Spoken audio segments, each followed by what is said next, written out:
him in this extraordinary adventure.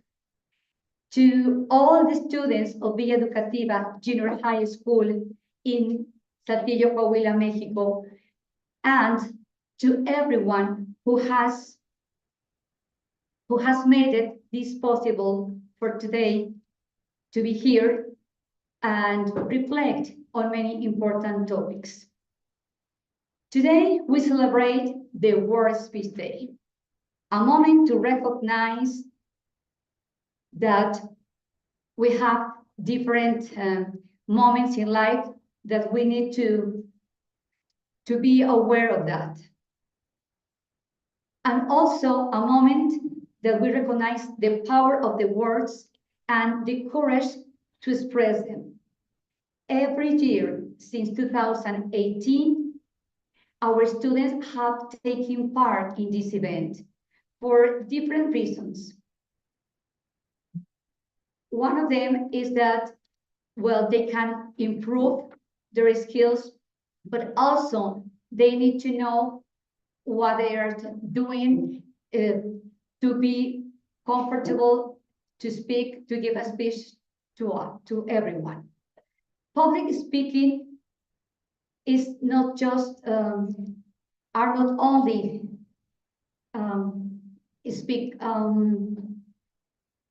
are not only to do it for just talking. It's more than that. It's about believing yourself first, and also realize that with practice, dedication, and passion, you can achieve everything.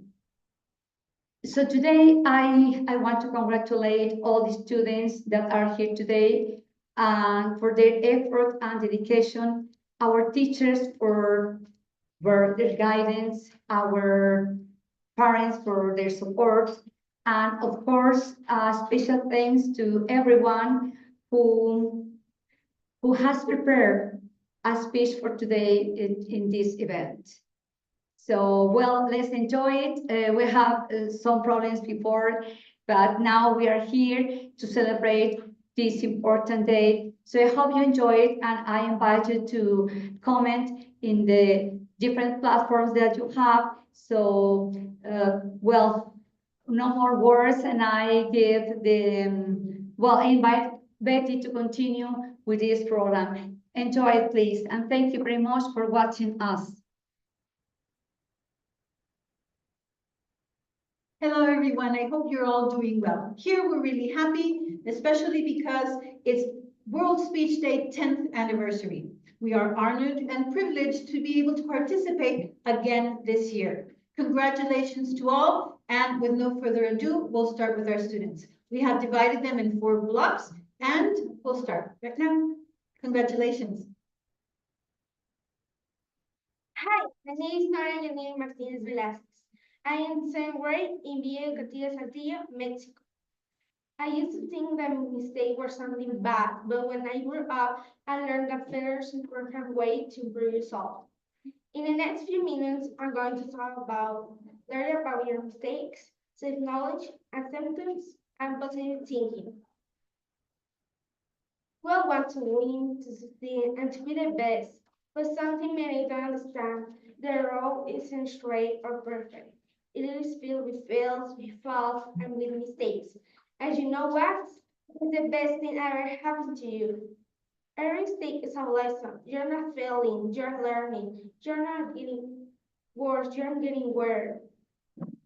Look at the great people. Michael Jordan loved like 9,000 shots in his career. Steve Jobs was fired on his own company before the revolution of technology, and Walt Disney was rejected for lack of creativity. But no one then gave up. When you fail, do not complain, do not run away, and do not give up. Instead, look at the mirror and say, what can I learn from this? Become the person into fails into success. Because at the end of the day, you won't be remember how many times you fail. You will remember how many times you don't give up and stand for it. In conclusion, mistakes are not bad experience. You just need to learn from this.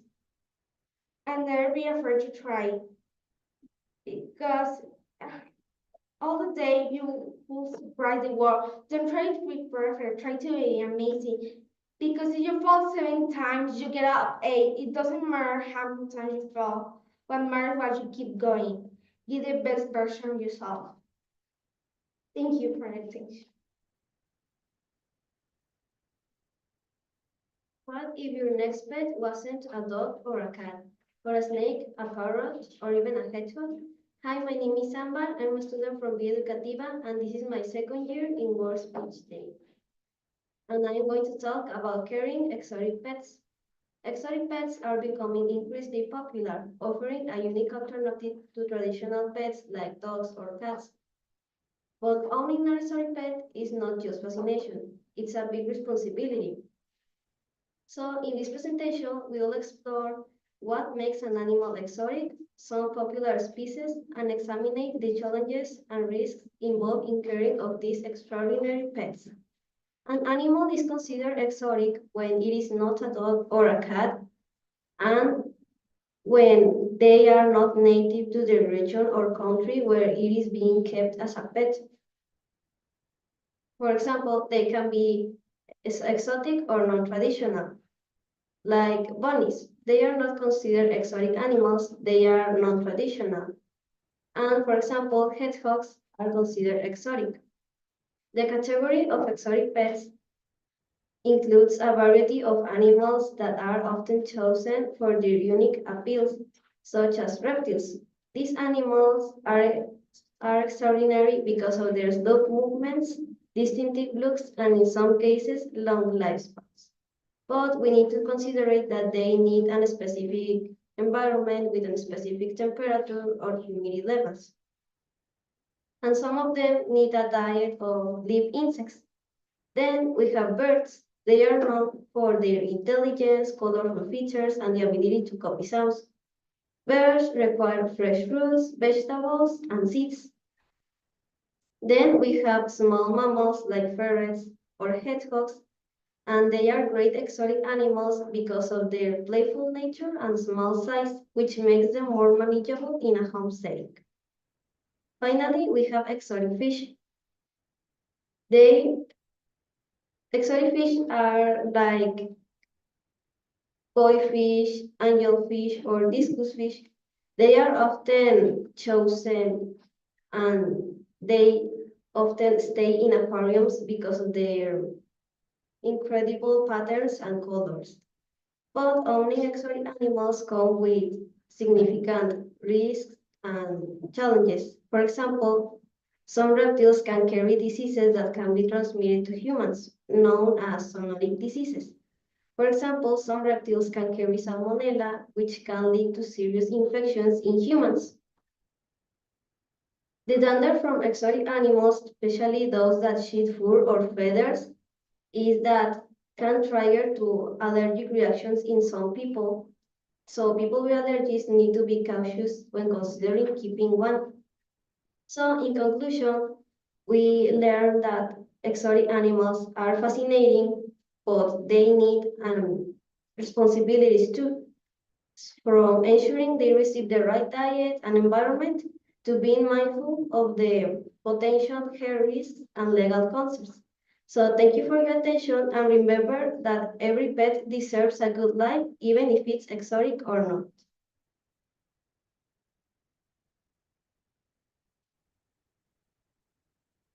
Imagine being salute for being yourself, something that you can change because it's part of your identity. Hello, my name is Aaron Cobos, and today I'm going to talk about inclusion in the LGBT community. Someone could think that in the 21st century, people will be more open-minded, but that isn't true. Being realistic, recent events like the removing of trans bathroom in the USA demonstrate that this type of discrimination is still exists nowadays. And what we're going to do about it? Homophobic people tend to have prejudice, be ignorant, and feel fear, hate, mistreat, and discomfort toward homosexuality. They rely on cultural, political, and religious values to be mean with people that only want to be accepted. And those people experience the consequences that in most of the times affect their emotional or health or physical health. In some cases, they could fall into depression or they could develop anxiety. And in the worst of the cases, they could taking their own life. You could say that it's ridiculous taking your own life, but the constant jokes, the mean looks, and the offensive comments, they could take you into very dark places. However, they are not the only ones dying. Statistics says that 10% of queer people tend to be to die due to homophobic attacks. We have developed big machines and discovered new elements, but humanity has really evolved when people criticize, insult, and under-mistreat others. We will really evolve when we decide to be in peace and accept others. Human diversity is just as important as biodiversity to an ecosystem. Without it, there cannot be a healthy functioning on it. The loss of diversity has left a fracture in our society that must now be healed by the purposeful and systematic inclusion of diverse voices. People fear what they don't understand, and that fear turns them into monsters. Will you be that monster? Thank you.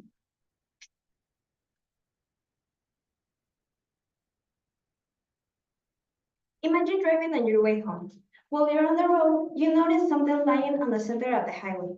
You stop, and once out of the car, you find a heartbreaking sight. A dog surrounded by her puppies. They all look pink and fragile. It totally crushes your soul. But what do? Maybe you don't feel anything and just leave them there. Or the full opposite, and you decide to take them home with you. In countries like Mexico, 70% of pets are abandoned, most of them on roads. My name is Vanya, and today I look into the topic of animal abandonment with you all. First of all, we have to talk about the variety of reasons for the abandonment. The main cause is financial issues. Pet owners often abandon their animals because they can't afford their care, such as food, supplies, and vet bills. This is the most common reason globally. The second most common reason is the owner's lack of responsibility. A lot of people adopt out of impulse without considering the commitment they are accepting. A large number of animals are abandoned once they grow out of their youth phase, just like kittens and puppies, meaning that when they are no longer babies, they have more potential to be dumped. There are a lot of reasons for the abandonment, some a bit more understandable and others utterly ridiculous. Now, animal abandonment has a lot of consequences, one of them being the suffering of animals. When they are dumped, they starve, get hurt, not only physically but also emotionally. They suffer abuse and are vulnerable to diseases and predators. Another consequence is overpopulation. Since many stray animals are not sterilized, they reproduce rapidly without any type of control, increasing their numbers. This not only affects those animals, but also us. Stray animals can carry and spread rabies, parasites, and bacterial infections. Besides, these animals can become aggressive, leading to bite and attack other animals and even humans out of fear and hunger. Finally, we should talk about the solutions. Teach people about the commitment of having a pet, making them conscious that animals can live 10 to 20 years and that they're not things that we can just throw away when we get bored of them. We should also promote adopt and shop campaigns. If you buy from breeders, population grows. But if you adopt from shelters, you save a life. Another good idea is food banks and financial aid for vet care. This could help reduce overpopulation if we have free or low-cost sterilizing programs, and also training ones to help owners handle their pets' behavioral problems. Once having said this, I invite you all to support shelters and not to adopt out of impulse. You have to make sure you're prepared for everything that comes with an animal. And maybe, if you're brave enough, you could rescue animals from streets and highways. Be kind. Animals can be irreplaceable allies. Thank you. Hi, I'm Marby. I study in Educativa de Saltillo and I'm in 7th grade. When I was younger, I thought the music was boring, but I was completely wrong. Today, I'm going to tell you about the origins of music. Why is music so important in our lives? Different music genders and emotional expression in music. Every day, while I'm growing up, I realize that the music is magical. It's wonderful because you can do anything with music. You can sing, you can dance, and you can also make songs. Something that I really like about music are the music genders because they are from different rhythms and melodies. For example, there exists hip hop, jazz, rock, folk, and more. Some of the greatest artists are Madonna, Bob Dylan, Freddie Mercury, Elvis Presley, Michael Jackson, and more. Music is beautiful because it's a universal language that connects individuals from different cultures and backgrounds. No matter what language you speak, music has the power to convey emotions and feelings.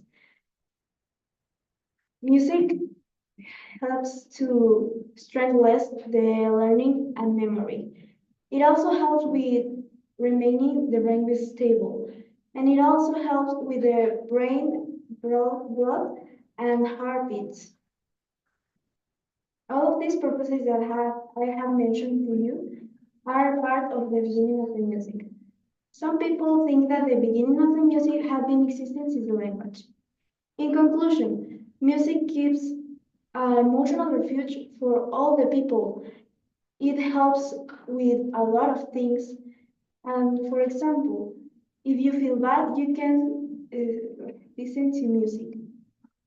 Remember, music is a soul to the universe, wings to the mind, flight to the imagination, and life to everything. Thank you.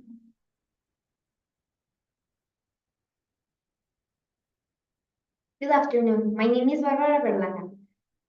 Did you know that a study conducted by the Drexel University found that engaging in artistic activities can significantly reduce stress-related hormones? Well, that's why today I'm going to talk about how art is a tool for mental health. When we create art, our brain releases dopamine, a neurotransmitter associated with pleasure and motivation. This helps us increase our mood and reduce feelings of sadness or isolation.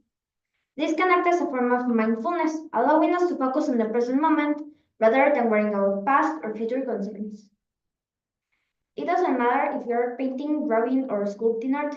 This can help us to provide a healthy and productive outlet, making us gain a sense of control and self-expression. This can be very beneficial for those who experience anxiety or depression. Many of us struggle to verbalize our emotions. So we can say that art is a way to talk without saying any word. This can bypass the barriers of shame and make our voices heard. Um, many for individuals who had anxiety, depression, or PTSD, post-traumatic stress disorder, this can be very useful, allowing them to clear their messy thoughts and bring them clarity. For example, veterans of the war. I think that some of them are still scared or traumatized. Art made them express, express experiences they struggle to talk about. Also, people who have experienced abuse or loss. Art made them know that they aren't alone. Now, you might be thinking, but I'm not an artist. That's the beauty of art. You don't have to be Picasso or Mozart to experience the benefits. So I encourage each one of you to make art part of your daily life. Your mental health matters, and something simple as picking up a pencil could make a difference. The purpose of art is washing the daily life out of our souls. Pablo Picasso. Thank you.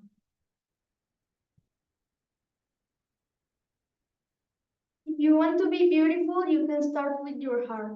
Hello, my name is Miranda Vasquez. I am 7th grade in the Educativa de Saltillo, and I am here to participate in the World Speech Day. Today I'm going to talk about testing makeup on animals and more specific what can happen to the animals, why is it bad for them, and why is it better to buy makeup not tested in animals. I decided to talk about this because it is something we have to be aware and because I want you to change your mind about that animals also deserve their life, and I hope that you start buying products that are not tested in animals.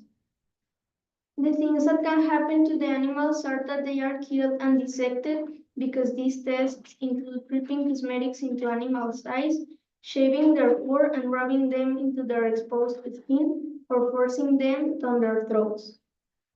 As I had said before, most of the animals are killed at the end of an experiment, but some may be reused in subsequent experiments.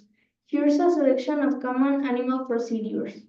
Forced chemical exposure in toxicity testing, which can include oral force feeding, forced inhalation, skin or injection into the abdomen, muscle, etc. It is bad for animals to be tested in makeup because they are forced to consume lethal doses of ingredients that can result in blindness, inflammation, seizures, and even death. Animals feel pain in many of the same ways that humans do. In fact, their reactions to pain are virtually identical. For example, both humans and animals scream. When animals are used for product toxicity testing or laboratory research, they are subjected to painful and frequently deadly experiments. It causes stress, discomfort, chronic diseases, and even the death of these animals. It is better to buy makeup not tested in animals because if you choose a cruelty-free makeup, you support efforts to reduce the environmental footprint that is connected with traditional animal testing methods. It also contributes to the health of our planet, promoting eco-friendly practices within the beauty industry. Cruelty-free makeup brands emphasize using clean, non-toxic ingredients which are beneficial for our skin and overall health. Products free from harsh chemicals or synthetic fragrances are less likely to cause any allergic reaction or skin sensitivities. In conclusion, remember that animals also suffer and they do not deserve it, so we must be empathic, and I hope that you stop using products that are not tested in animals or that you reduce their use. By choosing cruelty-free makeup brands and supporting brands that are taking care of the animals, we not only support animals, we also drive positive changes in the market. Thank you. What kind of world do we want to leave for future generations? Hello, my name is Denise Nájera and I'm from Educativa de Saltillo. In the last century, the Earth's temperature has risen by 1.2 degrees Celsius. That may seem like a small number, but it's enough to cause severe damage, like melting ice, rising sea levels, and causing extreme weather events. That's why, today, I want to talk about some strategies to combat global warming. Since the Industrial Revolution, the global annual temperature has increased by a little more than 1 degree Celsius. The result? A planet that has never been hotter. The 10 most recent years are the warmest years on record. Global warming is caused by the concentration of carbon dioxide, CO2, and other greenhouse gases. The first step to combat global warming is to save water. This is because it takes a lot of energy to pump, heat, and treat the water. So take shorter showers and close the tap while brushing your teeth. Second, actually eat the food you buy and compost what you can. And third, reduce, reuse, and recycle. Reduce should always be the #1 priority, says NRDC senior specialist Darby Hoover. And to recyclable goods, you must recycle according to the rules of your municipality. The Environmental Protection Agency works with industry and others to combat the global warming by reducing the production of greenhouse gases. In conclusion, there are 3 steps to combat global warming: to reduce, reuse, and recycle, to actually eat the food you buy, and to save water, since it is essential to do the impossible to combat global warming. Thanks for your attention. That was our first group of students. They've shared wonderful information, giving us tips and ideas to have a better world. We're going to continue with our second group.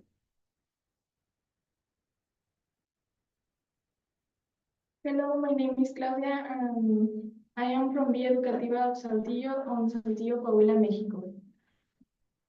Do you know that every species makes a specific role in the ecosystem? And if this species disappear, this perfect chain disappears as well.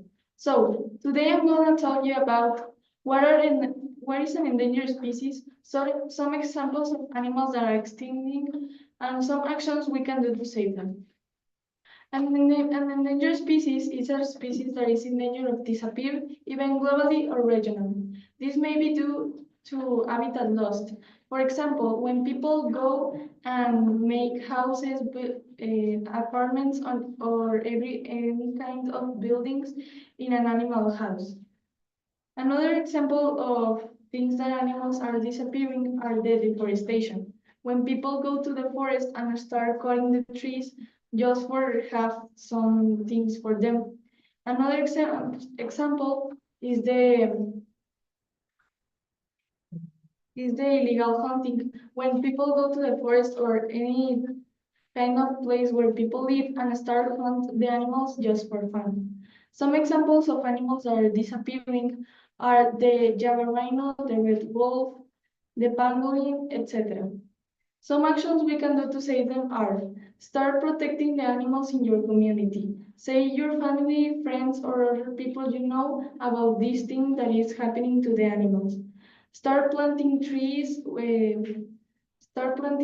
bushes, or other types of plants for be an animal house or the animals can eat. So I have told you about what is an endangered species, so some examples of endangered species, and what we can do to save them. Don't be afraid of failing. Be afraid of never have tried. Thank you for your attention.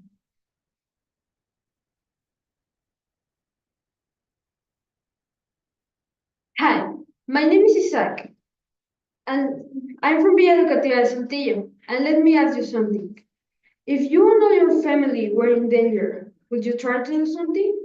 What will happen if one day you wake up and the water you drink is dirty, the air polluted, and you can leave your own house because of the extreme heat or cold? Is all of this really necessary for us to realize our mistakes and start fixing them? Well, in 30 minutes, I told you about climate change, how values can let us fight against it, teaching us about climate change, how people think about it, easy ways to save for our planet, and scary facts. Climate change affects us in too many ways in our day-to-day. For example, the temperatures have risen, poles are melting, and sea level is rising, and biodiversity is losing plants, animals, and water. As you know, values are made in our two homes, our house, and our school. So, for understanding and embracing environmental values can lead us to positive actions, such as reducing waste, recycling, promoting renewable resources, instead of contributing to climate change. In our house, we learn values like responsibility, that is important for taking care of the earth. Also, we learn respect, that is related with the nature clean. In the school, we learn other values, like, for example, the ecological awareness, that is important for really knowing about climate change. And the last one, solidarity, for working together for a better world. Sometimes kids aren't taught correctly about climate change. They are taught by reading a book, making an exercise, and maybe after that the teacher gives them an exam, something not very interesting for kids. That's why today I want to invite the teacher from all the world to use other forms of teaching. Isn't the same to teach what is climate change than making an experiment related with climate change? A common mistake of persons is to think that climate change isn't going to be affected by only one person. And if we think for a minute, it could be okay. But the problem is that many people think this, making a small garbage a big problem in our community and in all the world. We can attribute climate change to a lot of humans, but the sad thing is that there aren't too many people trying to fight against climate change. Sometimes people think it's difficult or delayed, but actually it isn't so difficult. So now let me give you some easy ways to save our planet. The first one is to reduce energy. Turn off lights when they aren't in use. The second one is to conserve the water, take short showers. And the last one is to use eco-friendly transport, walk, bike, or use public transport. Now, let me give you some interesting and scary facts about our Earth for really realize what we cause and how it will affect us in the future. The first one is that every year 15 billion trees are cut down. The second one is that if sea level keep rising, cities like Venice or New York will be underwater in the future. And the last one is that 9% of plastic is recycled only. To fight climate change, let's choose clean power, wind, sun, and water. We need to protect the air, restore what's been lost. Innovation and unity, no matter the cost. Together we'll rise for a future sovereign, a future without climate change. Thanks for your attention.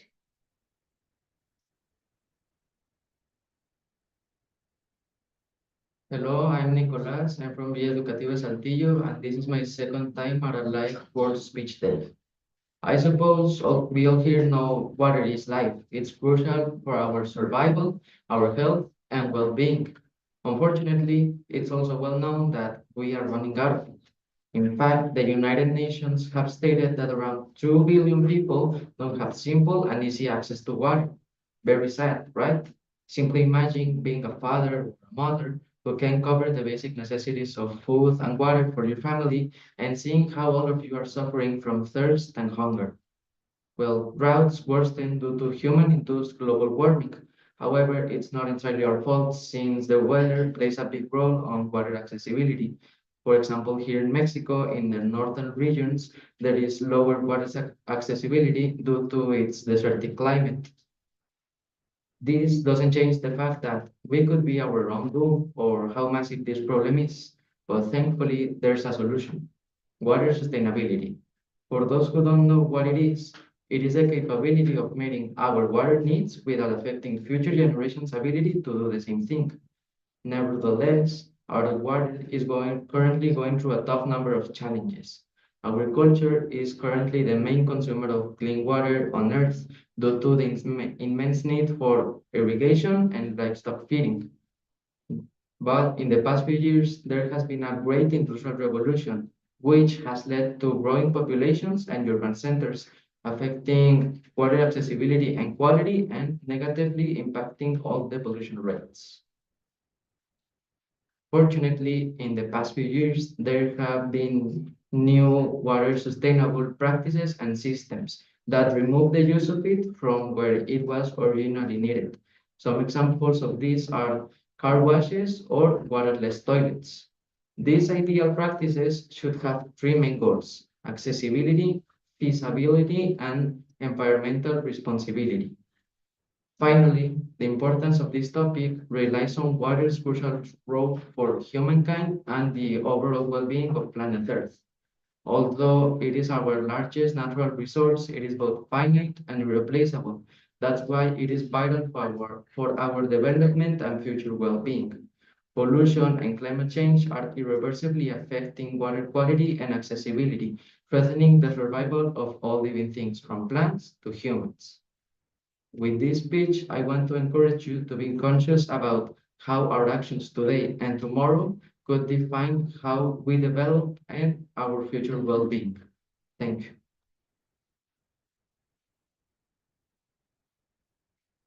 How many times have we stopped and thought about what am I consuming?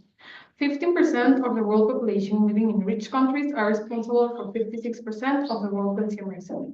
It is a fact that a global population reaches 9.3 billion by 2050. The equivalent of 3 planets will be required to provide the natural resources. Hello, my name is Mariel. I'm from Saltillo, Coahuila, a BA Educative student.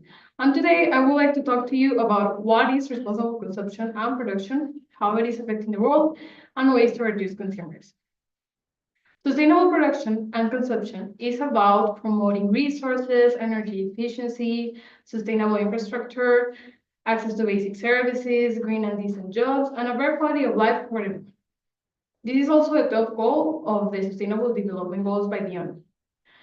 Production is the process of creating or manufacturing products that can be sold in a market. Any product that is meant for the consumers to buy from food to clothes to cars. Consumption is about the consumers buying and using the product. Carrying reusable bags, refusing to use plastic straws, and recycling plastic bottles are good ways to do your part every day. Making informed purchases also helps. Buying from local and sustainable sources can make a difference. There is nothing wrong with producing and consuming. The problem is when it gets to a point of consumerism. On the economic aspect, consumerism and a culture of materialism lead to personal and family debt, inflation, and economic crisis. On the environmental aspect, consumerism and a culture of materialism lead to environmental pollution, depletion of natural resources, and climate change.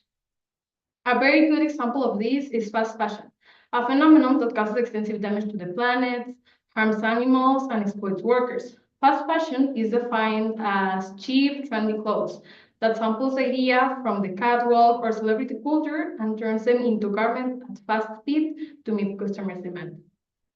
The idea is to get the newest styles on the market so shoppers can snap them up while they're still at their height of popularity, and then sadly discard them after a few wears. Owning less brings great benefits to our life. Less stress, less debt, more time, and more freedom. Becoming aware of the consumer life that we have is an essential step to not just live a simplified life, but for any life that desires to be lived intentionally. But how can we release this freedom? First, admit that it's possible, adopt a traveler's mentality, become aware of the consumer society in which we live, realize that your money is as valuable as what you choose to spend it on, embrace the life-giving benefits of owning less, make gratitude a discipline in your life, and practice generosity. Now that you know what is responsible consumption and production, how it is affecting the world, and ways to reduce consumerism, I would like to invite everyone who is listening to this to raise awareness of what you consume and how much in order to reduce this amount, because we only have one planet and it depends on us. So I will ask you again, are you really thinking about what you're consuming?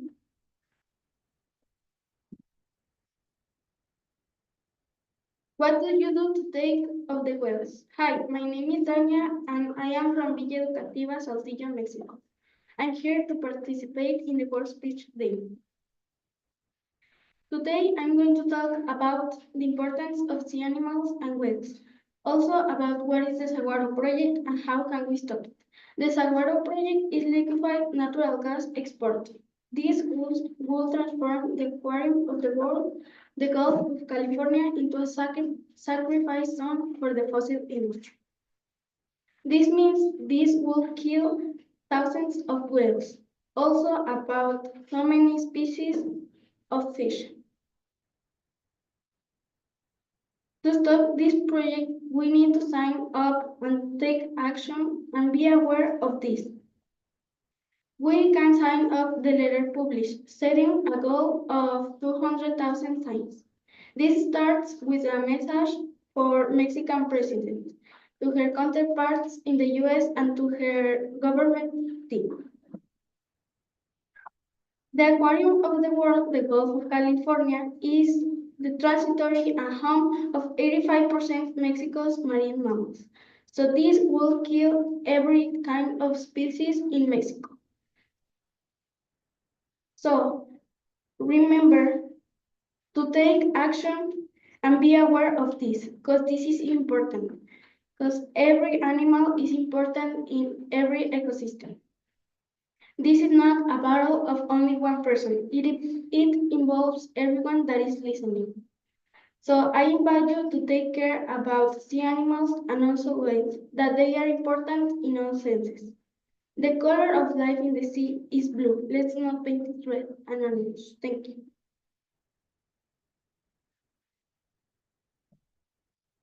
There is nothing, but to live defeated and inglorious is to die daily. Hello, my name is Miguel Benmares. I'm a student at Villa Educativa de Saltillo.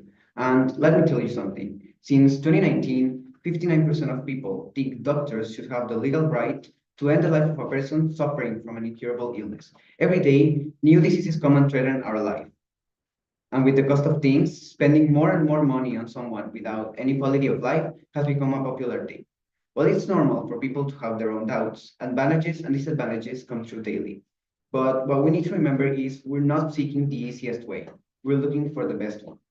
I will now talk to you about euthanasia. So to start off, I want to give you a small definition of what euthanasia is. The official meaning given to us by the Oxford Dictionary is the painless killing of a patient suffering from an incurable illness and painful disease or in an irreversible coma. So if someone were to contract a mortal disease, they would have the option to speed the process up and decide to stop their own life. I know it sounds creepy, but just imagine you're them, someone without any hope, just trying to suffer less. The more time you spend watching someone in that state, the less you want to live, the more energy and life you get drained out of you. When people ask the importance of euthanasia in our lives, a big debate is made. But when the situation comes on, I want you to think of the pain and suffering you're saving people of. Instead of having that constant feeling that everything will get better when it clearly won't, you can have a reassurance of what will happen and even have time to accept it and handle your own emotional pain. After all, it is better to be prepared and have no opportunities than it is to have opportunities and not be prepared. Besides, euthanasia is a decision made by the sick person only. It can't be made by anyone else. And at least I would want my relatives to be able to choose what to do with their lives, especially when they're in a life-death situation. And that takes me to my last point, where I would like to recommend you getting into thanatology when dealing with something like this. To associate you with it, thanatology means the scientific study of death, needs of the terminally ill and their families, and its main objective is developing expertise on those subjects to create a supportive bond to the people who are experiencing grief. And I think it's a great way to keep on living. Having someone to trust, like that friend you know since third grade, or that psychologist that's been helping you resolve all of your personal issues. Just remember, you will always have someone to rely on. You can always be your own support. Do you care about your emotional pain more than you care about theirs? You don't have to answer right now. You can think it through. But just imagine yourself lying in a hospital bed. You're unable to move. Every breath hurts. You want to speak. You want to move. You want to go back to the simplicity of life. But you can't and you won't. What do you choose? Do you wish to sacrifice their necessities, their will, their decisions and feelings just so you stop yourself from experiencing loss, a normal basic human feeling? Be the change. Be pro-euthanasia. Death ends a life, not a relationship. All the love you created is still there. Thank you.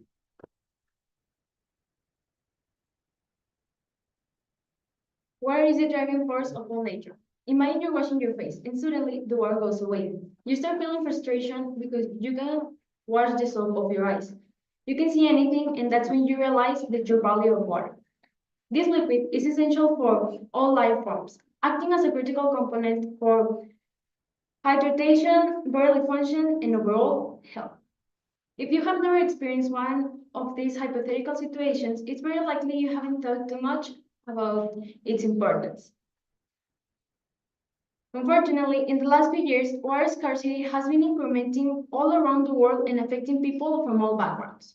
My name is Azul and I'm a Villa Educativa student. Today I will share key information about this important topic. You will learn how it's affecting us here in Mexico, some companies that are making this problem worse, and finally, some actions we can take to reduce water scarcity. According to a report of the United Nations, around 2 billion people live in countries experiencing water scarcity. For example, in rural areas, even in big cities of our country, clean water scarcity has been growing day by day. Mexico is in an alarming situation. According to researchers at the Autonomous University of Mexico, around 43% of its inhabitants lack access to clean water. This crisis has caused 40% water loss, a result of inadequate infrastructure maintenance. A clear example of this issue is when Monterrey suffered the worst water crisis in the country. The city ran out of water for around a month, and the population was desperate since they couldn't do basic activities. Less than 1% of the water in the whole world is suitable for human consumption and ecosystems, meaning that Water isn't a renewable resource. It's limited and it could run out at any moment. There are many factors contributing to excessive water waste. For example, agriculture, mining, energy, artificial intelligence, and more, but mostly the food sector. Coca-Cola is one of the most water wasting companies. To produce just 1 liter of Coca-Cola, 1.76 liters of water are needed, 0.76 extra for the production process. In just 1 year, Coca-Cola uses 55 billion liters of water, and it's the same with other companies like Nestlé, Bimbo, Pepsi, and more, where 1,033 billion liters of water are wasted every year. You could think the solutions are too complicated or difficult, but that's not necessarily true. There are simple changes we can do at home. The first and main solution is to be aware whenever we use water for. We are lucky to have access to clean water. Reusing is another effective solution to this issue. This means to save water from your daily activities and then use it again for other things like watering the plants, flushing the toilet, or cleaning the yard. The best way to save water is to use buckets. An example of this is when you're waiting for hot water in the shower. If we continue in this path, water will run out completely. I'm not making this speech to provoke terror or panic, but we should be wary of our circumstance. The planet is begging us to do something right now. That's why I invite you to propose new projects and ideas that might be helpful to improve our situation. Thanks for your attention.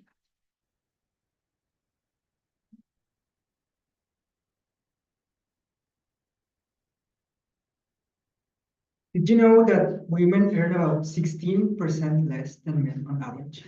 Or that women of color face even larger pay gaps? Yep, that's 2025. And even if we have done things for gender equality, there's still some barriers holding people back just because of their gender. Hello, my name is Paco. Today, I want to dive into gender, how they are shaped when we are kids and how they affect our society. Because let's face it, kids are like sponges. They absorb everything around them. What's normal, what they should or shouldn't do according to their gender. These ideas sneaks into our life through family, school, and media. And if we don't stop them, they will affect our entire life. That's why today I want to talk about how gender norms are shaped when we're kids, how these affect our society, and how we can flip the script and make a more equal future for everyone. Let's start at the beginning, childhood. Gender norms are everywhere, and they start shaping us the moment before we can even crawl. The biggest influencers, parents, school, and media. Let me break it down. First of all, parents. They play a huge role in shaping the identity of their children. And they can tell them what's right according to their gender. Have you ever noticed how the boys tend to receive played toy cars, action figures, or sport equipment, while girls tend to receive dolls, kitchen sets, or playhouses? And you can say like, well, that's insignificant. They are just toys. But when you realize it, it leads the idea that boys are meant to be stronger, competitive, while girls they just need to take care of the home. I want to share a little story where I was at my grandma's house and my little cousin arrived. She was holding a bag of toys, and I was very curious, and I asked her, "Do you like playing with those toys?" And she answered, "Well, yeah, that's what girls are supposed to do." And that moment really hit me because I didn't know how that can really affect children. And there's also media. TV shows, movies, ads, they can affect this image. They love to present women and men on different situations according to their gender. Men are showed like leaders, protectors, while women are showed like just nurse takers. And there's also schools. They can challenge these ideas or make them even worse. Because there are some schools that encourage boys to learn math or science, while girls are just told to study arts, things like that. And boys are prized for being leaders, and girls are just told to be polite. And this not only affects the identity, emotions, it can affect poverty levels and entire families. For example, when a woman is paid less than a man, it affects the family. And there's also men. They can try to fit into these masculine ideas, and this can lead to mental issues or difficulties on choosing a career. And what we can do to solve this? Something we have been doing here in Villa Educativa is the public speaking class, where boys and girls are encouraged to be those leaders the world needs. And there's also having diverse teams in workplaces, where this means more fresh ideas. And now that you know all this, I want you to imagine a world where everyone is equal. Everyone has the same opportunities to dream, to build, to innovate. As Malala once said, we cannot all succeed if half of us are held back. Thank you. We continue receiving wonderful advice from our students. And if you heard a bell ring, we're at school right now, so please excuse that. We're going to continue on with our third group.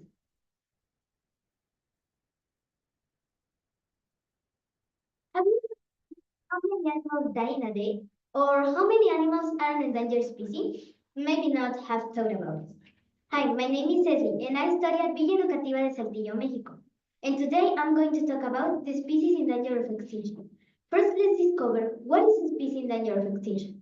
There are three types of species in danger of extinction. The first one is when they are vulnerable, which means that there are fewer than 1,000 individuals in all the entire species. The second one is when they are endangered, which means that there are fewer than 250 specimens in all the entire species. And the third one, and the most worrying one, is when there are fewer than 15 individuals. But things don't happen just by magic. There is a cause for everything. So why is this happening? There are two main problems for this: the loss of habitats and the hunting. Let's talk about hunting. Hunting is not a bad thing, right? Well, not at all. Hunting is considered bad when we don't take advantage of the benefits of the animal, such as food, that plays an important role in our life.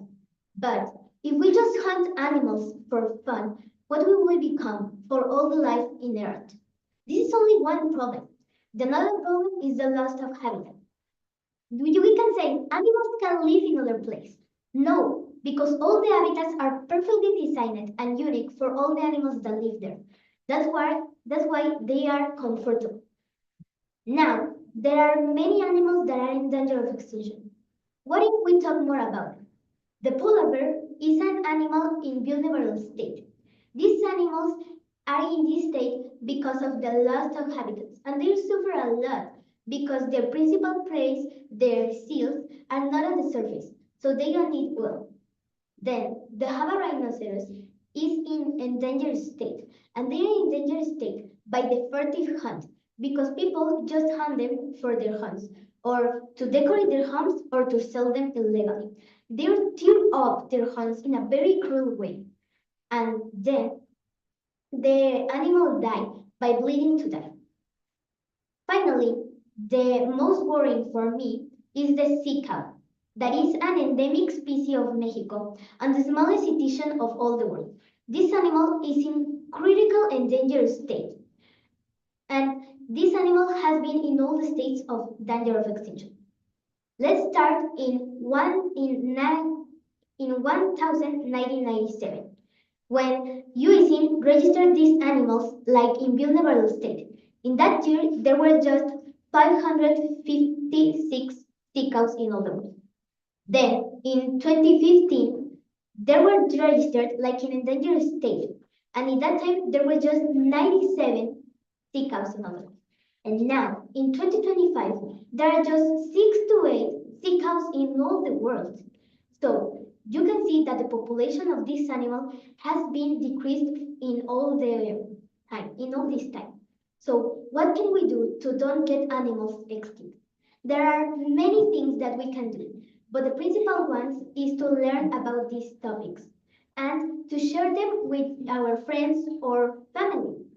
Another way is to respect all the protected areas that are in your community, so animals have a better life and live better. And if you want to do more, you can visit websites where they help animals, like UICID, that is an association where they conserve and give conservation for all the animals. You can donate money for them to have a better life. It don't care how many money you give, it cares how many help you give. Now that you know all this, I invite you to protect all animals and to deserve respect to them. Like my old friend Elvis Presley said, animals hate and we are supposed to be better. Are we really better than them? Thank you. Have you ever felt like no matter how hard you try, it's never enough? Like one bad grade, one mistake, or one tiny failure can ruin everything I had. And I know I'm not the only one. My name is Mariana and I'm a student from Educativa. Many students today feel trapped by the pressure to be perfect. We think we have to get perfect grades, say the perfect words, and make no mistakes. But this train of thought is dangerous. It makes school stressful, learning is scary, and life exhausting. That's why today I want to talk to you about why perfection isn't the answer, why failure isn't as bad as we think, and how can we free ourselves from this pressure. Perfectionism doesn't just push us to do our best, it makes us afraid. Afraid of not being good enough, afraid of disappointing others, afraid of getting bad grades. But here's the truth. No one is perfect. Not top students, not teachers, not even the most successful people in the world. For example, did you know that Albert Einstein, one of the smartest people in history, failed a school entrance exam? Or that Michael Jordan, one of the greatest basketball players ever, was cut from his high school team? Imagine if they had given up just because they weren't perfect. The more we choose perfection, the more we lose. We lose motivation, we lose confidence, and sometimes we even lose the love for learning. But what if I told you that failure isn't the opposite of success? It's part of it. Think of a baby learning how to walk. Do they stand up perfectly at the first try? No, they fall, they get up, and they try again. And every time they fall, they learn. It's the same with us. Mistakes doesn't mean we don't know. They mean we are growing. A study from Stanford University found that students who see mistakes as learning opportunities actually perform better than those who fear them. Why? Because they focus on improving instead of being perfect. That's why we should see mistakes as teachers and not fear them. But how do we let go of perfectionism? It all begins by the way we think about success. Success isn't about being perfect. It's about improving, learning, and trying. Not because you got a perfect grade, it means that you know everything. And because you got a bad grade, it means that you're not smart. That's why we should remind ourselves and each other that we are more than our achievements. The school should encourage effort and not just numbers on a report card. And we as students should focus on progress and not just being perfect. Remember that you are enough just the way you are, not as a perfect version of yourself, not as someone who never makes mistakes, just you. The world doesn't need perfection. It needs people who are willing to try, fail, and try again. So let's stop chasing an impossible standard and let's choose learning over fear. Because remember that the most imperfect moments are the ones that help us grow the most. Thank you.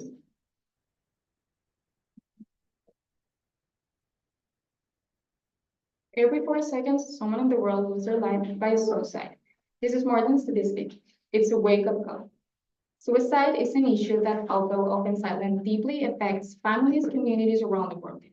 Every year, more than 700,000 people lose their life due to this cause. Hi, I'm Renata, and I'm a student from Educative de Saltillo. Contrary to what many people think, suicide is a solution. The problem with this solution is that, unlike others, it's permanent. Once you've done it, there's no going back. That's why, over the next few minutes, I will address a highly important sensitive topic and discuss how we can help those in need. Speaking about suicide does not promote it.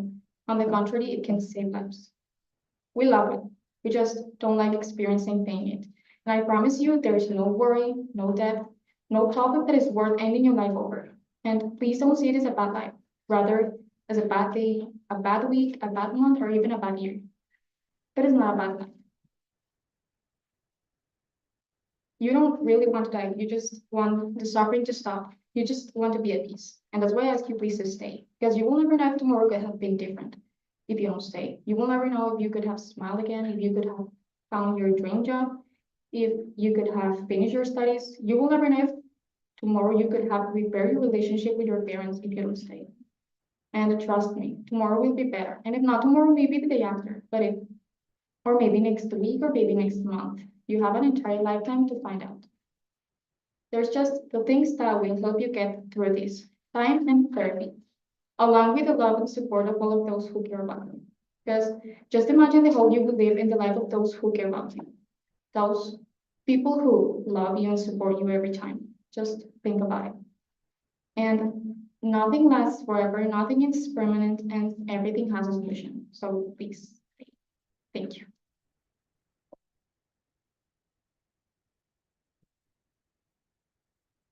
Hi everyone, my name is Fernando. I'm, I'm studying Educativa de Saltillo and I'm from Saltillo, Coahuila, Mexico. Everybody has a dream. Martin Luther King have a dream. I have a dream as well, and I'm sure you have it too. But are you doing something to reach it? Well, today I'm going to talk about the importance of follow your dreams, how to keep motivation to follow them, and why is it important to have a purpose in your life. Now, why is it important to follow your dreams? Surely sometimes have you felt what my purpose in life is, or what I life for. That is why it is important to have a purpose in your life, so you are one more of the crowd. When you already have your purpose, someday you will think, what am I doing this, or is worth it? That is why you need to take discipline and motivation so you can continue with your dream. To take discipline, you must have it from a young age. But if you don't have it, you need to training it every day until you achieve it. And for take motivation, you need to think about who are you doing this for? Maybe your mom, dad, sister, brother, grandparents, or maybe your friends. But above all, do it for yourself. And with the information about you will now have a purpose in your life and a dream to fulfill.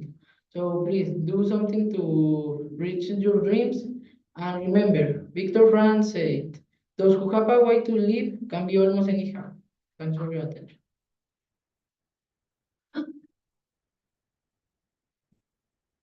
Hello everyone, my name is Rebecca. This is my second time participating in World Speech Day, and today I'm going to talk about something that it may have seemed small, but it's actually really powerful, the power of small actions. You probably hear people say the worst problems are too big for one person to solve, but in reality, small actions when done by many people can actually change the world. Think about a drop of water. By itself, it doesn't seem like much, but when it joins with other drops taken from a river or even create a waterfall, that's what small actions can do when we work together. Let me tell you a story. In 1995, a young boy named Craig Kilberger of only 12 years old decided to help kids that didn't have the same opportunities as him. He started by talking to his friends and family. That small action turned into an organization called Free the Children, which has helped build schools, provide clean water, and for people all over the world can access to education and escape from the shockwave. A small act rooted in empathy led to a movement that transformed the life of homeless children. Craig's story is not unique, it's a testament to the truth.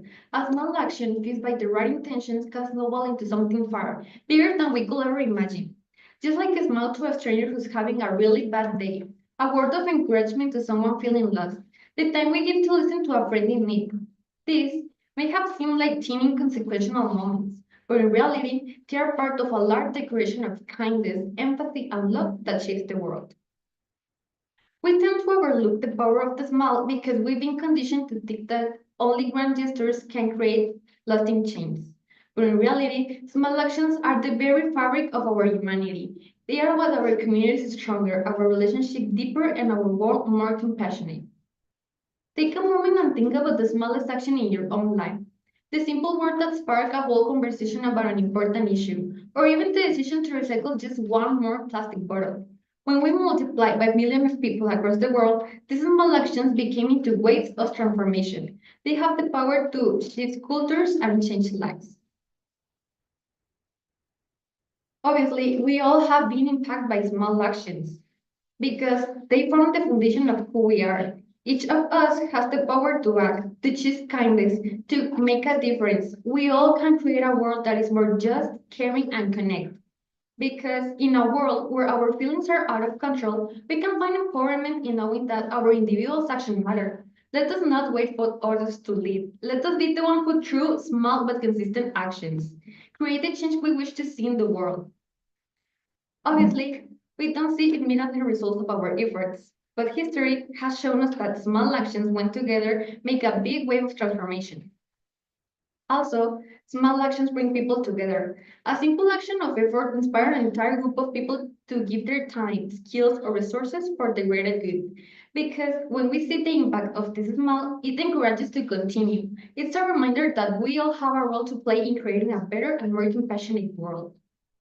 In conclusion, in a world that often celebrates grand gestures and monumental achievements, we must never underestimate the power of the small, because they may have seemed insignificant, but they have a big transformation. The power of small actions is the power of each and every one of us.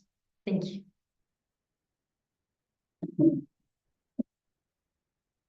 Hello, my name is Omar. Today, I'm pleased to introduce myself and give an overview of technological innovation and its impact on the world. Imagine a world where artificial intelligence predicts natural disasters, renewable energy powers entire cities, and the internet connects communities to opportunities that were once unimaginable. What was considered science fiction a few decades ago, now it's our daily reality, thanks to incredible advancement in technology. As we embrace this new era of innovation, we also remind the challenges that come with it. Issues like data privacy, ethical make decisions, and the courage for what matters. The responsibility is to all of us, and especially the new generation. The tools are there, and the future is ours to shape. Technology has redefined how we live, work, and connect. Artificial intelligence is already saving lives, diagnosing diseases like breast cancer. Renewable energy powers 30% of all the energy in the world to replace the fossil fuels, and the internet has opened billions of doors to opportunities on unprecedented scale. But this transformation is not reaching everyone. Approximately 5 billion of persons are connected online, 2.7 remain in the dark, excluded from the digital revolution. More automation is another challenge. It will replace millions of jobs by 2030. If we don't solve these gaps, technology could create more problems instead of solving. The young people have the power to change this. Greta Thunberg used social media to create a climate change movement. Malala Yousafzai used social media to improve education. These are examples that prove that you don't need to be an expert. You just need to have the voice and the courage to make it.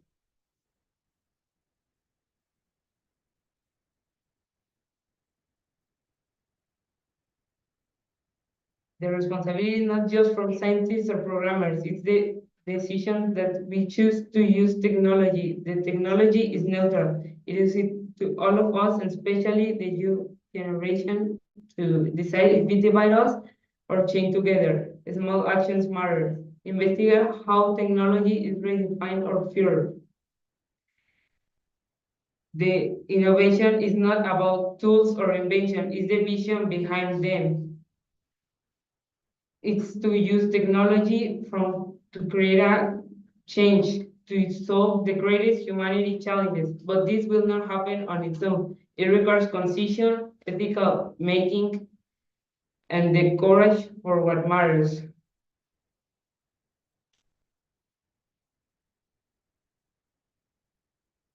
The future belongs to those who act. The question is, will we use them wisely? Well, the question starts with you.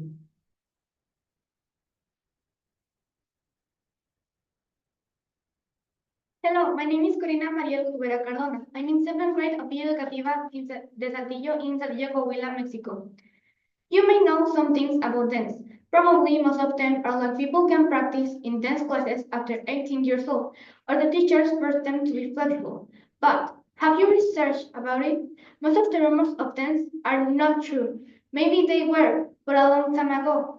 That's why today I'm going to talk about how badly you can get hurt if you over how to use dance in a good way and how to practice dance in a good way and how to use dance in a healthy life. First, I researched that the over effort can cause pain in the shins, back strain and spasms, and other wounds. To avoid this, it's important to eat well, drink water before, during, and after the class, rest well, do at least 1 hour of training, and don't over effort. Finally, to use dance in a healthy life, it's important to do it because you like it. It doesn't matter if it's like a hobby or like a career, but don't allow other people to for you to do things you don't want or like. So, I invite you to research more about ballet or any kind of dance. If you researched already, remember the main point is to be healthy. Thank you.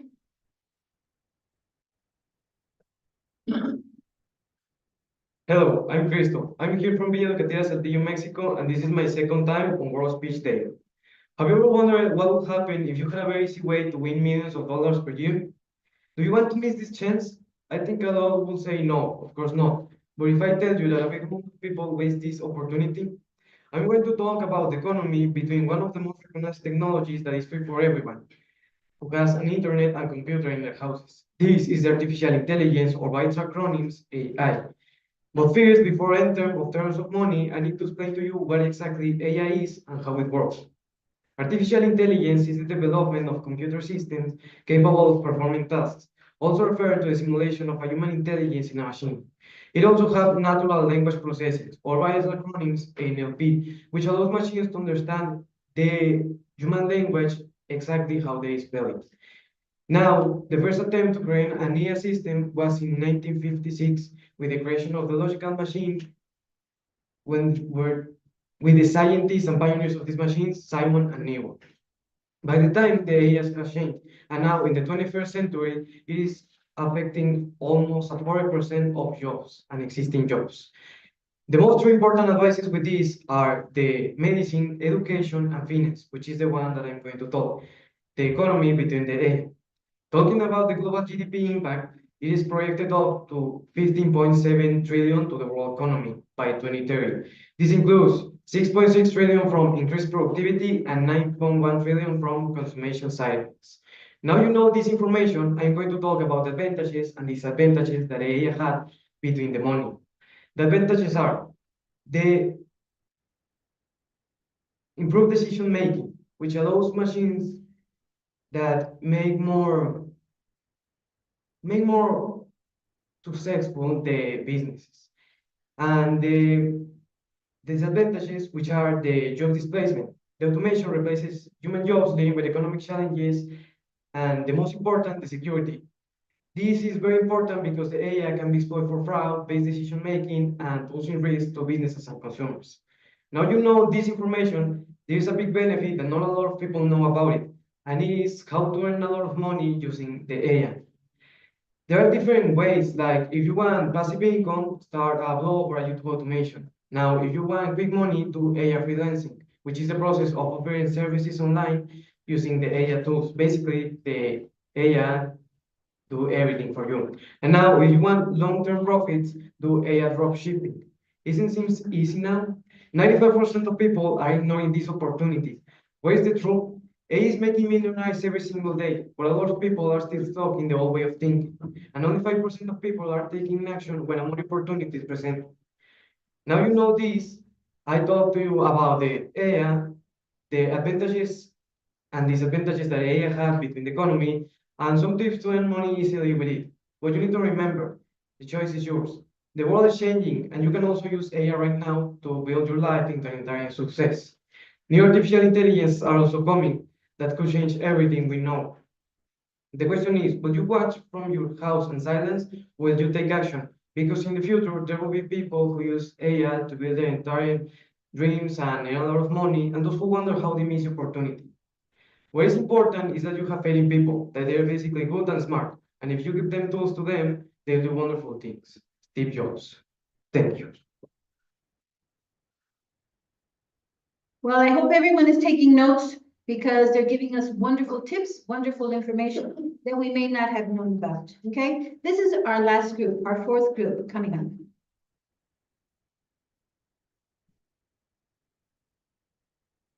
Hi, my name is Regina Neira. I am a student from Educative de Saltillo, and this is my second time in World Speech Day.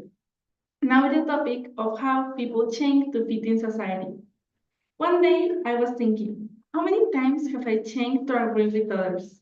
Not only my preferences, my way of thinking, my decisions, and my personality.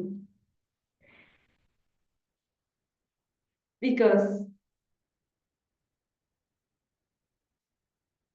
we can be influenced by social media. I think not only me have been through this. More now with social media high impact public figures, where singers, influencers, even friends, family, and comments of our social circle. Because we change to a link with what society says and believes. But the change that we do can be the smallest things, just like your taste. But over time, this change escalates. And we need to be careful because we can reach the point of losing our own essence or identity, and that's not okay. That's why I'm here today. The way we let ourselves be influenced is very simple, how I mentioned it before. But not only at social media, our social circle has some special power on what we do or say, because to be honest, in this time, giving your own opinion puts in risk how others see you.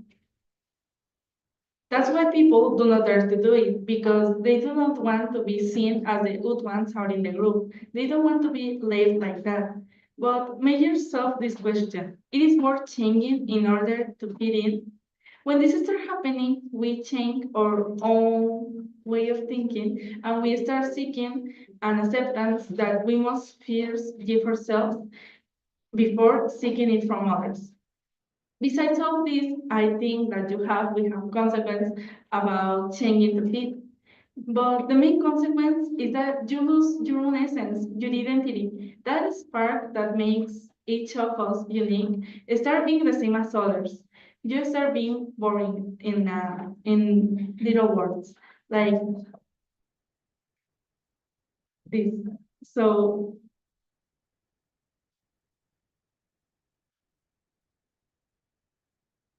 you start feeling and if you think you're going to be comfortable with this your whole life, let me tell you that that's not true. Because you start using a fake face, a fake life, a fake personality.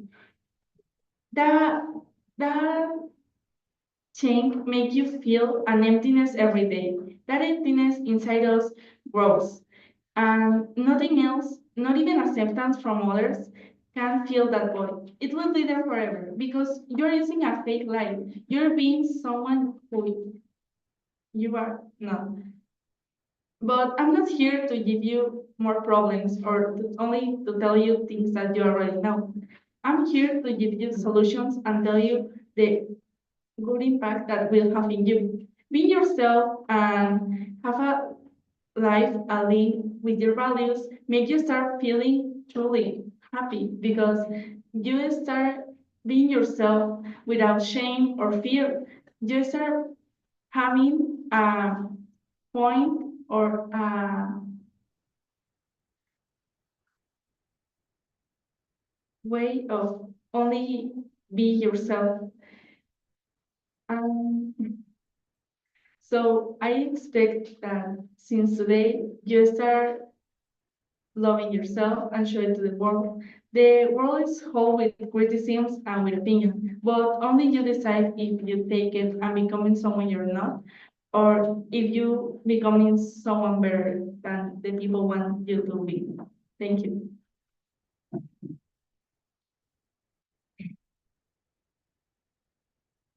Imagine being born and your country is at war, and then when you die, that war hasn't finished yet. This is a situation that thousands of Israelis and Palestinians have experienced for a long time. Good afternoon, my name is Grecia, a student from Via Educativa, and today I will talk to you about how the war between Israel and Palestine has affected to this nation, why it is important to stop discriminating and learn to respect other people's beliefs. The war between Israel and Palestine began in the 40s, although it has older roots, but the direct confrontation intensified in the 40s. Between the 20s and 40s, the number of Jews arriving grew, with many fleeing persecutions in Europe, especially after the Holocaust. For many years, the world has witnessed a considerable level of death and destruction because of this. When we start respecting other people's beliefs, we will be able to build a better society and many problems will be solved. And when we stop discriminating other people, making them feel bad about who they are, we can change the world and live in better conditions. Like in this conflict that one side discriminates the other one and vice versa. That's why for my last point, I will mention 3 of millions of reasons of why this is important. One of these is promoting tolerance and understanding. Respecting people of other faiths allows us to foster an environment of tolerance and understanding. It helps us recognize that there are diverse perspectives around the world and that no single faith or belief system has a monopoly on truth. By embracing this understanding, we can build bridges of empathy, compassion, fostering peaceful coexistence. Another one is expanding our worldview. These help us that our minds can accept new ideas, perspectives, and philosophies. It allows to understand by our own the human experience and the way people find meaning and purpose in their lives. By the expansion of worldview, we can enrich our own spiritual journey by offering fresh insights, encouraging our personal growth, and expanding our worldview. The last point that I tell you is that we can also build meaningful relationships. This connection can provide us valuable support, learning, friendships, and opportunities. With this, help us through our spiritual journey through shared experiences. Respecting people of other faiths is not about compromising our own belief, but rather about recognizing the inherent dignity and worth of every individual belief. It is about fostering a world where diverse religion paths can coexist harmoniously, contributing to the collective coexistence and the well-being of the humanity. Thank you.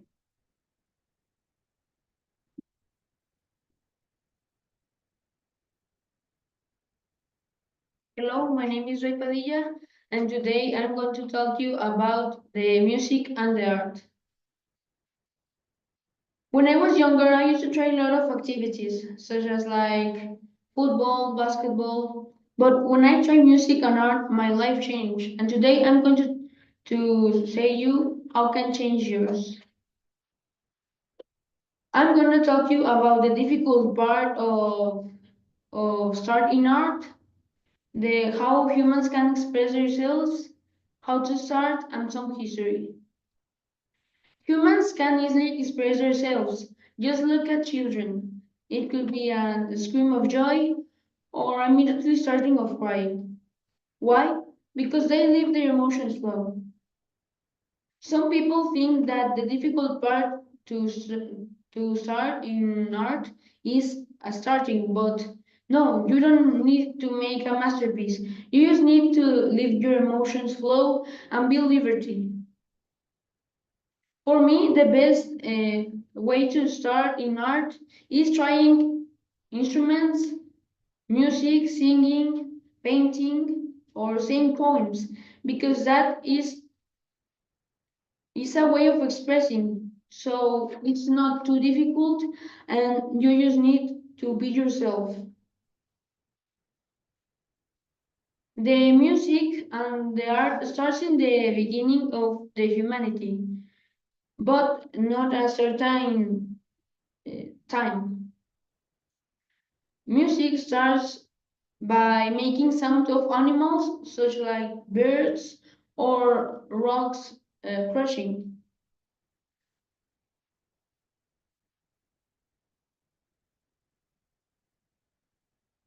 That's why today in the art, we make sounds to make music and rhythms.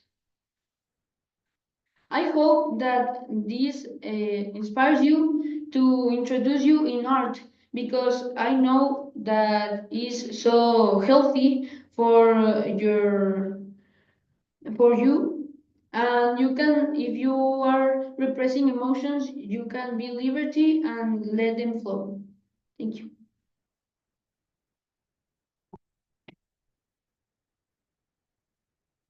Hi, my name is Valeria Beldaño. I'm a student for Educativa de Saltillo, and today I'm here to participate in the World Speech Day.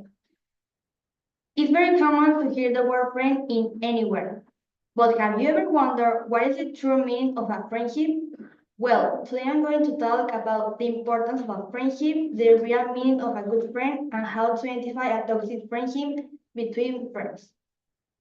In life, we will come across people who may like us and those who may not. But who are the ones that accompany you in good and bad moments? Of course, friends. So, which is the real meaning of a good friend? The real meaning of a good friend is a relation of trust between two or more individuals. Most people agree that friends are one of our main stoppers because they provide unconditional support, those friends that you count on no matter how long it goes, by without seeing each other. Having good friends has a wide variety of benefits. For example, social relationships. Social relationships have been found to be an important factor in cognitive performance, as well life experience.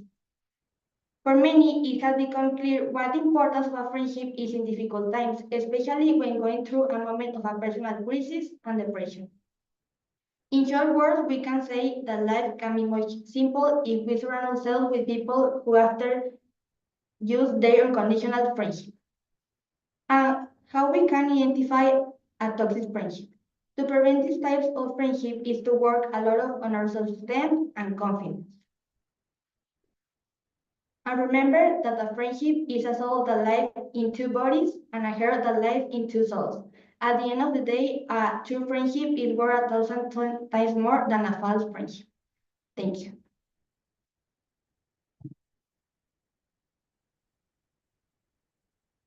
Hello, my name is Luis Angel and I'm from Educativa of Saltillo, Mexico. Happiness cannot be traveled to, owned, earned, worn, or consumed. Happiness is the spiritual experience of living every minute with love, grace, and gratitude. Dennis Will. Well, why I'm going to talk about this topic? One day when I was alone in my room during pandemic time, I started to wonder why people is happy even though the world is in danger. But then, some years later, a little thing made me understand. The people was and is happy because they enjoy the things that they have, that they do day by day. And this is important to increase your happiness a lot. But nowadays that I'm happy, I'm able to talk to you about this incredible topic. Happiness is something that people seek to find, and the meaning can vary from one person to another, but typically is related with positive emotions like joy, satisfaction, and content. Then there are two key components of the happiness or subjective well-being. That is the balance of emotions. This first one is related with the people experiences both sides of the emotions, the negative and the positive ones. But happiness is the positive ones around. Then, the life satisfaction. This relates how you feel about different areas in your life, like work, relationships, and achievements. But now, I'm going to talk to you about two types of happiness, the hedonic and the eudaimonia. The hedonic type of happiness is related with pleasure, joy, and different types of positive emotions. The second one, the eudaimonic happiness, is related with fulfilling responsibilities and joy, seeking for virtue and meaning in your life. Then, how to cultivate happiness? The first point of how to cultivate happiness is pursuing intrinsic goals. That this type of goals is related with personal growth and boosts your happiness. Then, enjoy the moment. Most people tend to overaccumulate the things that they buy and to the detriment of their happiness. But you don't need to do that because you can practice gratitude and enjoy the process as you go. Then, the last point is so important because you need to reframe negative thoughts out of your life because the the positive way to look the life can make you feel happy than if you have a negative outlook. But now you already know a lot of different information about happiness. But I have a question for you. Will you be able to appreciate your happiness from now on? Thank you.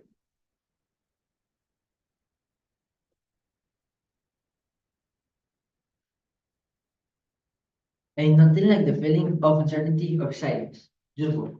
Addicted people often have one or more related drug health problems, such as lung heart disease, some types of cancer, and sometimes can have mental health problems. For example, we know that tobacco smoke can make to the people have some types of cancer. Hello, my name is Esteban. This is my second time participating at World Speech Day, and today I'm going to talk about a problem that is affecting our society, drug addiction.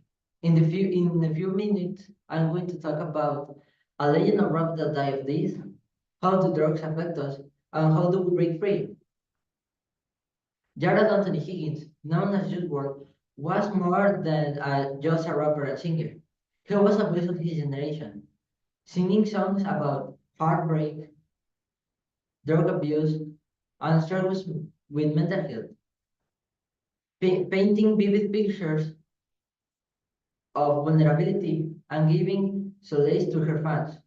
However, his tragic death at 2019 at the just of age of 21 is a recordatory of how drugs can affect our life.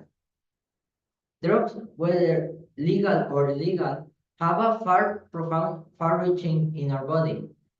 They may offer feelings like less level of stress and anxiety and escape from the reality of pain, but can affect our body too, making to the people have health problems and mental health problems, like some types of cancer or heart and lung disease. And in sometimes it can transcend, not only affecting to the person that consumes it, it can affect to societies, families, and communities, making to the person the feeling that all is lost. And there is, where we ask to us, how do we break free?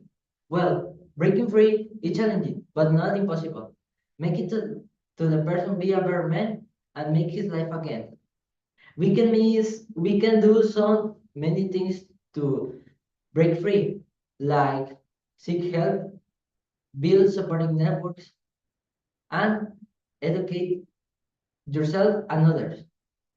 Let's honor the people that we lost by being with us and others.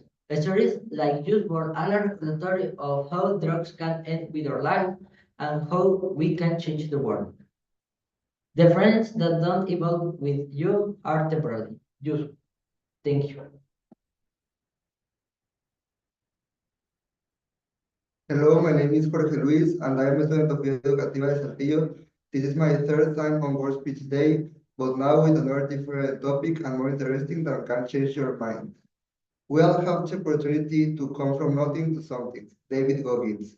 Why do I begin with a phrase like this? Well, September 2023. I lost a great opportunity to classify on a national swimming tournament.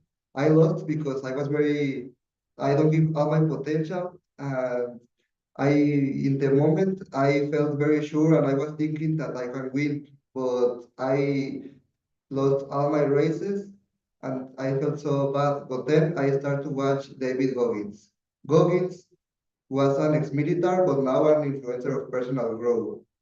I like to see him because he passed situations like this, but he never gave up, and that's why I never gave up. And now September 2024. I was on another swimming competition to classify nationals, but now with another mentality and sure that I can win. I win all my races, and now I classify to nationals that are on June. And thanks to Goggins, I will have something. And that's why you should never give up. Bad habits are as bad because they can have negative effects on our well-being, lifestyle, and the quality of our lives. And now I'm going to set two most common reasons.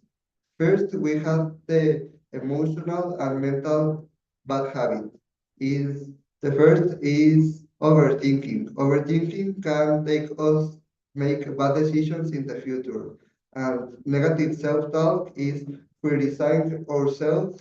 This can take us anxiety and depression. The second point is self-reflection and personal growth. You can take a part of your day to reflect on your values, on what you believe. This can take you think on what you want. And the strategy that you can do is at the end of each day, you can reflect on what you learned or what you can improve for the next days. Doing these strategies can have good results in enough time. And now I will set the most bad habits that humans do.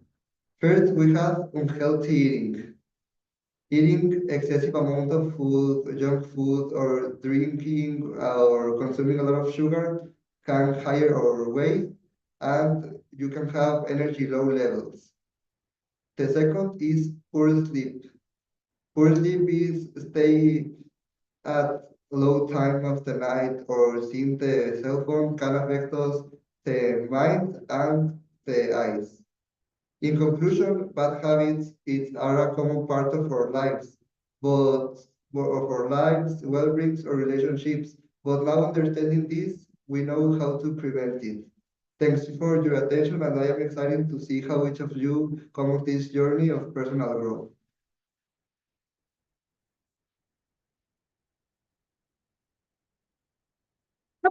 My name is Johnny Rocha. I am an English teacher here at Educative, and I want to thank World Speech for allowing us to be here today. It is important that students know that they can speak, look for problems, and voice opinions. And that's what World Speech does for us. And that's why we enjoy being a part of this. So please, I challenge all the teachers, all the schools and students to get their unexpected voice and speak out. Thank you for your time.